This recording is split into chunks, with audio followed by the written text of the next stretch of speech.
The first John Ford Wayne film that I can remember seeing on a big screen, and this was after seeing maybe... What if I told you that one of cinema's most legendary directors, the man behind Taxi Driver, Goodfellas and The Wolf of Wall Street, credits his entire career to just 7 movies? Martin Scorsese isn't just a filmmaker.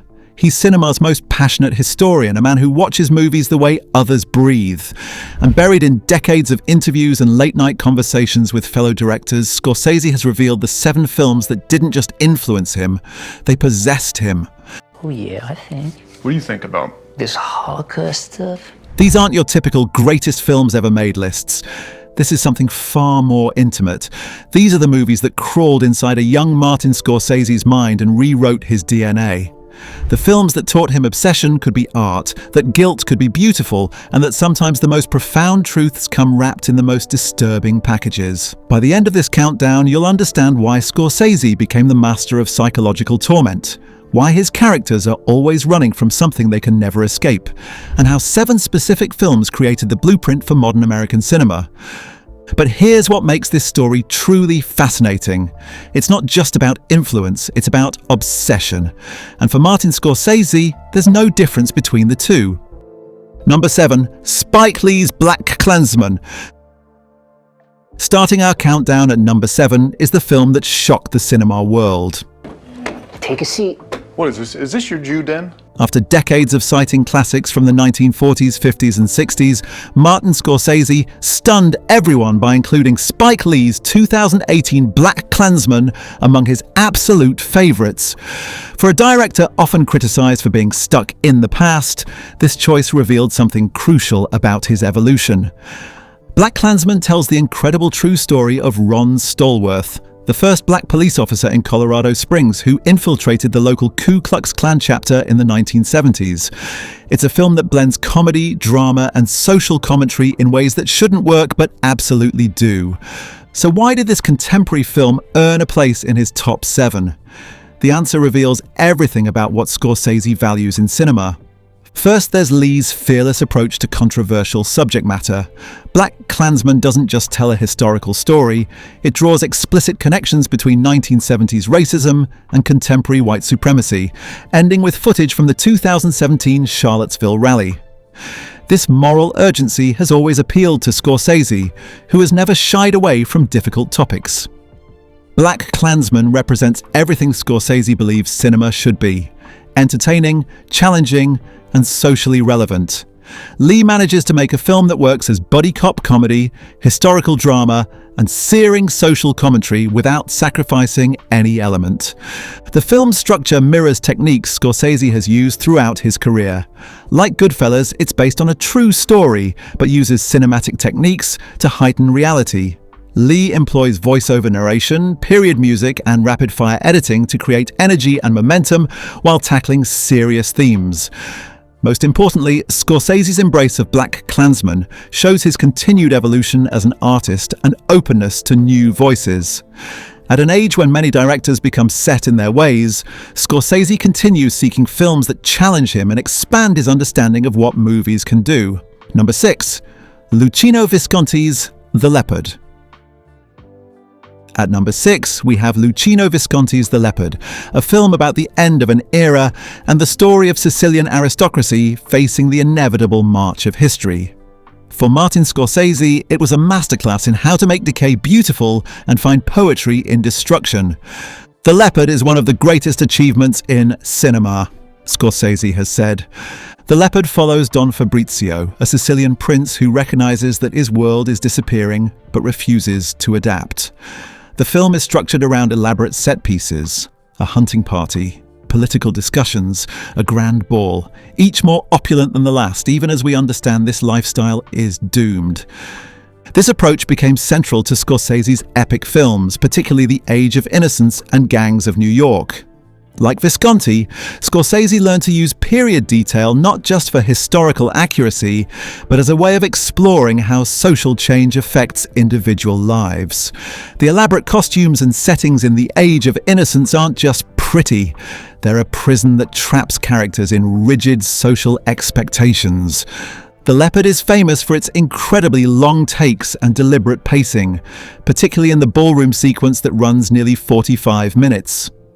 Visconti understood that sometimes the most powerful moments come not from quick cuts, but from allowing the camera to linger and let audiences become immersed. You can see this influence in the famous tracking shot through the Copacabana nightclub in Goodfellas. Like Visconti's ballroom sequence, this scene immerses the audience in a specific world, the seductive glamour of mob life. The camera follows Henry and Karen in one continuous take that makes us feel part of their world. Perhaps most importantly, The Leopard showed Scorsese that the most powerful stories often explore the tension between tradition and change. This theme became central to many Scorsese films, from the changing neighborhoods in Mean Streets to the transformation of Las Vegas in Casino. Number 5. Federico Fellini's 8½. Coming in at number 5 is Federico Fellini's 8½, a film so personal and introspective that it seemed to exist in its own universe. Released in 1963, 8½, was Fellini's meditation on creativity, artistic block, and the blurred line between reality and fantasy. For Martin Scorsese, it was permission to make movies about the act of making movies. 8½, is the purest expression of what the creative process feels like, Scorsese has said. 8½, follows Guido, a film director struggling with creative crisis, relationship problems, and memories from his past. The film jumps freely between reality, memory, and fantasy, creating a dreamlike narrative that mirrors the chaos of the creative mind. This approach became central to Scorsese's more personal projects. Films like After Hours and Bringing Out the Dead have the same nightmarish stream of consciousness quality as 8½, where reality becomes increasingly unstable and the protagonist's psychological state determines the visual style. 8½, is famous for its elaborate, almost circus-like imagery. The film opens with a traffic jam that becomes a surreal nightmare, and features a famous sequence where all the women in Guido's life appear in a harem fantasy. This visual excess became a Scorsese trademark, from the elaborate tracking shots in Goodfellas to the drug-fueled hallucinations in The Wolf of Wall Street. 8½, also taught Scorsese that the most universal stories often come from the most personal experiences. Fellini wasn't trying to appeal to everyone. He was working through his own creative demons. Yet the film resonated worldwide because it captured something fundamental about the artistic process. This lesson proved crucial for Scorsese's career.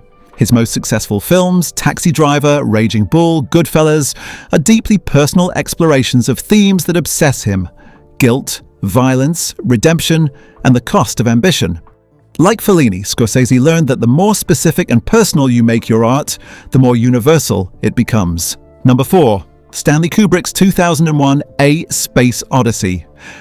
At number 4, we have Stanley Kubrick's 2001 A Space Odyssey, a film so ambitious and visually stunning that it literally redefined what movies could be. Released in 1968 for Martin Scorsese, watching this masterpiece was like discovering a new language. The mystery of the picture is what draws you back, Scorsese has said about Kubrick's epic. But for a director known for intimate character studies, what could he possibly learn from a film about space travel and artificial intelligence? The answer lies in Kubrick's revolutionary approach to time and pacing. 2001 moves with deliberate, almost meditative slowness, allowing each image to burn into the viewer's consciousness. This was the opposite of everything Hollywood was doing in 1968. You can see Kubrick's influence most clearly in Scorsese's later films, particularly The Age of Innocence and Silence. These movies move with the same deliberate pacing as 2001, forcing viewers to slow down, to really see what's happening rather than just consume it. 2001 is structured like a symphony, with distinct movements that build toward a transcendent finale. Scorsese would adopt this approach in films like Goodfellas, which moves through distinct phases: the seduction of criminal life, the paranoid middle period, and the inevitable collapse, each with its own rhythm and visual style. The film also taught Scorsese about the power of music to elevate cinema into art. Kubrick's use of classical music, particularly the famous Blue Danube sequence, showed how the right musical choices could transform even mundane actions into something profound. Scorsese would become legendary for his own musical choices, from the Rolling Stones in Goodfellas to the classical pieces in The Age of Innocence. Most importantly, 2001 demonstrated that audiences were hungry for films that challenged them intellectually and emotionally. Kubrick didn't spoon-feed his audience, he trusted them to engage with complex ideas and ambiguous endings. This gave Scorsese permission to make his own challenging films, movies that refused to provide easy answers or moral clarity. Number 3, Orson Welles' Citizen Kane. Taking the bronze medal at number 3 is Orson Welles' Citizen Kane. Every film student knows it's supposedly the greatest movie ever made. But for Martin Scorsese, this 1941 masterpiece was something more dangerous. It was proof that all the rules of filmmaking were meant to be broken. Citizen Kane redefined what movies could be, how stories could be told, Scorsese has said. Every time you see it, you get new ideas about movies. The film's revolutionary narrative structure tells its story through multiple perspectives, jumping back and forth in time, revealing information in fragments rather than linear progression. This was radical in 1941. For Scorsese, it was a revelation. You can see Welles' influence throughout Scorsese's career, but nowhere more clearly than in Goodfellas. Like Citizen Kane, it's told through multiple perspectives and time periods, with Henry Hill's narration guiding us through the rise and fall of his criminal empire. The film's famous "How Am I Funny?" scene uses the same kind of tonal whiplash that Welles pioneered. Citizen Kane was also famous for its deep focus photography, where everything from foreground to background remained sharp and clear. This allowed Welles to stage complex scenes where multiple actions could happen simultaneously within a single frame. Scorsese adapted this technique for ensemble scenes. Think about the restaurant sequence in Goodfellas where Henry introduces us to his crew, or the boardroom scenes in The Wolf of Wall Street where multiple conversations happen simultaneously.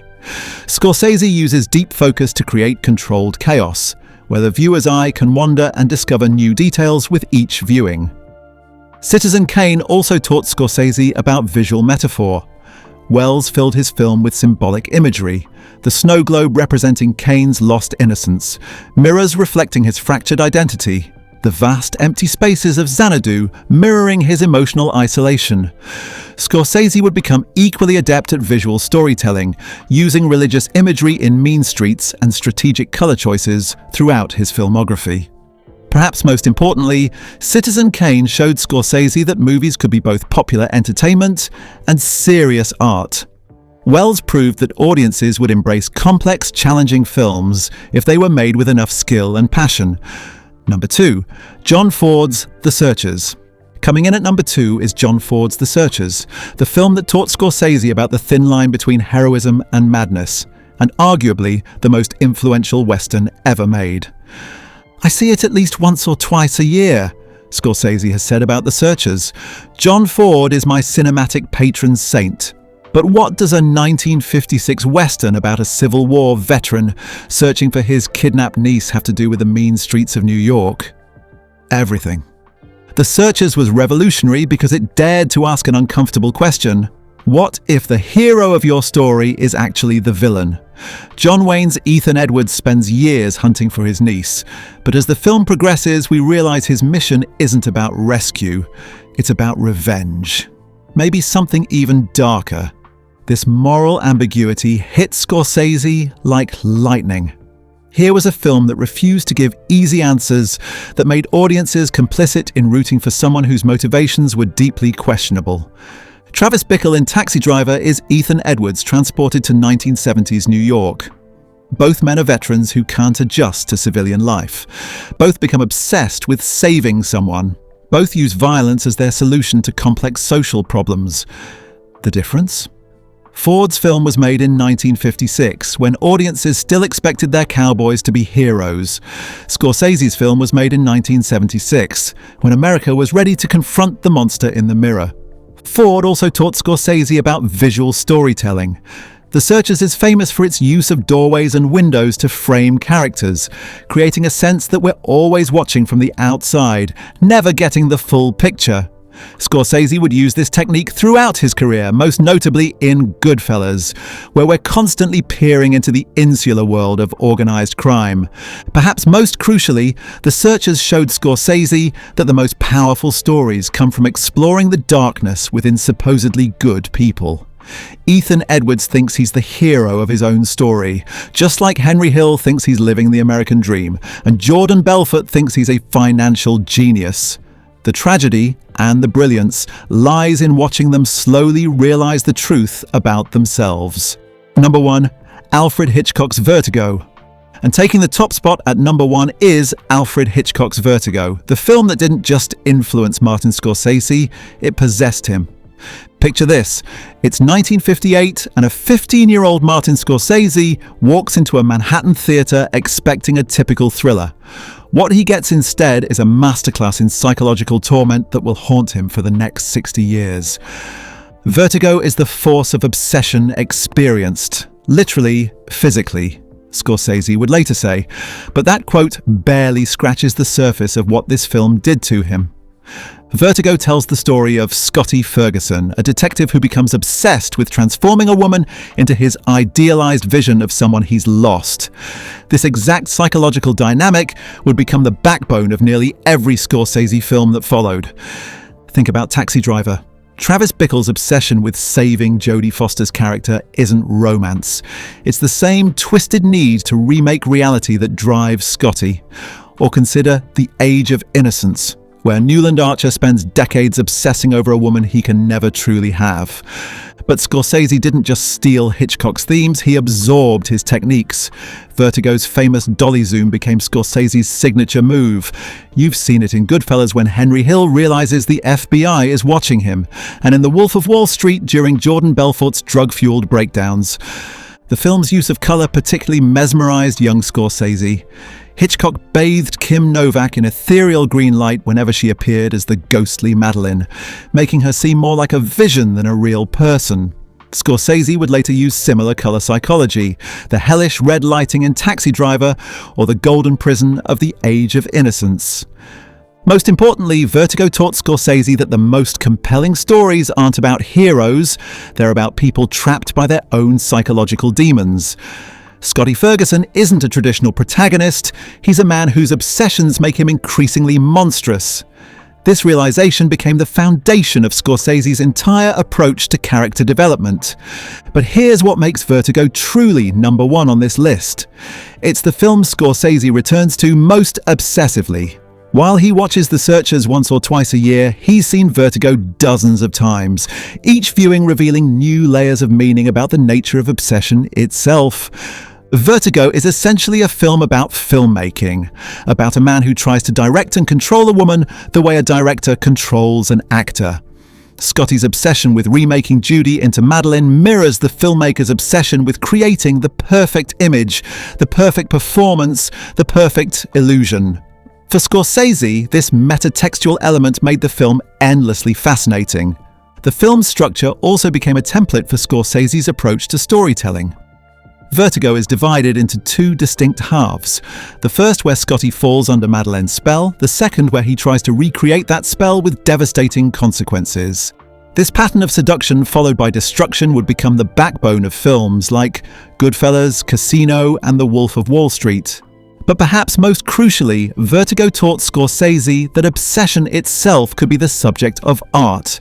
Not just romantic obsession, but the obsession with perfection, with control, with the impossible dream of stopping time and preserving a perfect moment forever. This understanding would inform every film Scorsese made, from Travis Bickle's obsession with purity, to Jake LaMotta's obsession with punishment, to Henry Hill's obsession with the good life. Vertigo sits at number 1 because it's not just Scorsese's favourite film, it's his artistic DNA. Every camera movement, every colour choice, every morally ambiguous protagonist can be traced back to that 15-year-old kid walking out of a Manhattan theatre, forever changed by Hitchcock's masterpiece. The Scorsese Code, how 7 films created a cinematic language. Here's what makes this countdown truly remarkable. These 7 films didn't just influence Martin Scorsese, they created him. Each movie provided a different piece of the puzzle that would become his distinctive cinematic voice. From Vertigo at number 1, he learned that obsession could drive narrative. From The Searchers at number 2, he discovered the power of morally ambiguous protagonists. Citizen Kane at number 3 showed him how to shatter narrative rules. 2001 at number 4 taught him about pacing and cinema's transcendent power. 8.5 at number 5 gave him permission to be personal. The Leopard at number 6 demonstrated how to find beauty in decay. And BlacKkKlansman at number 7 proved cinema could still be a force for social change. But here's Scorsese's genius. He didn't just copy these films, he synthesized them into something entirely new. The tracking shots in Goodfellas combine Wells' deep focus with Visconti's elaborate choreography. The moral complexity of Taxi Driver merges Ford's anti-hero with Hitchcock's psychological insight. The personal nature of Raging Bull applies Fellini's introspective approach to American themes. This is why Scorsese's films feel both familiar and revolutionary. He's working within established cinematic traditions while constantly pushing them in new directions. Every Scorsese film is essentially a conversation with the movies that made him, honoring his influences while creating something uniquely his own. The Master's Secret: Why Obsession Beats Inspiration.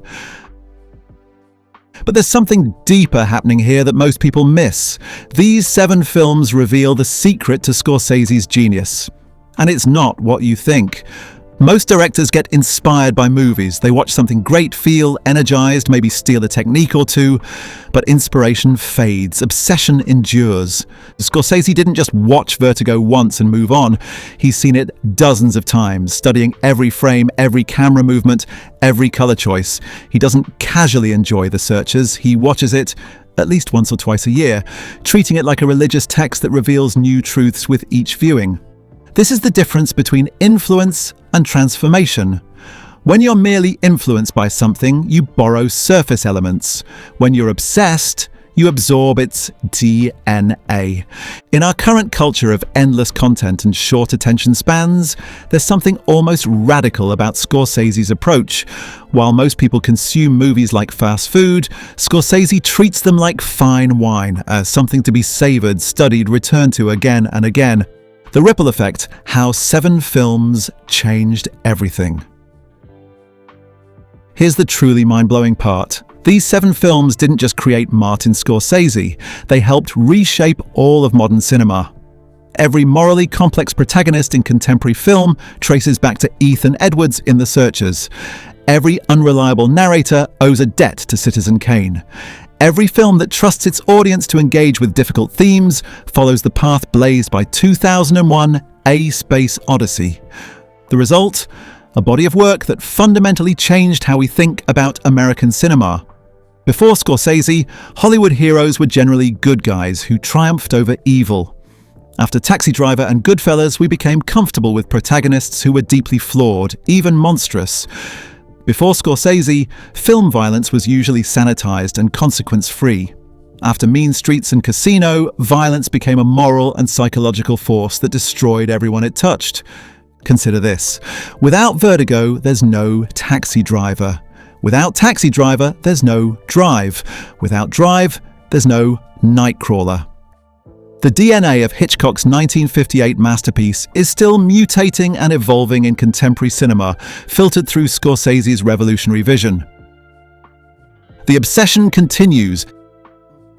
Today, Martin Scorsese is 81 years old and still making movies. His latest film, Killers of the Flower Moon, shows he's still drawing from the same well of influences that shaped him 60 years ago.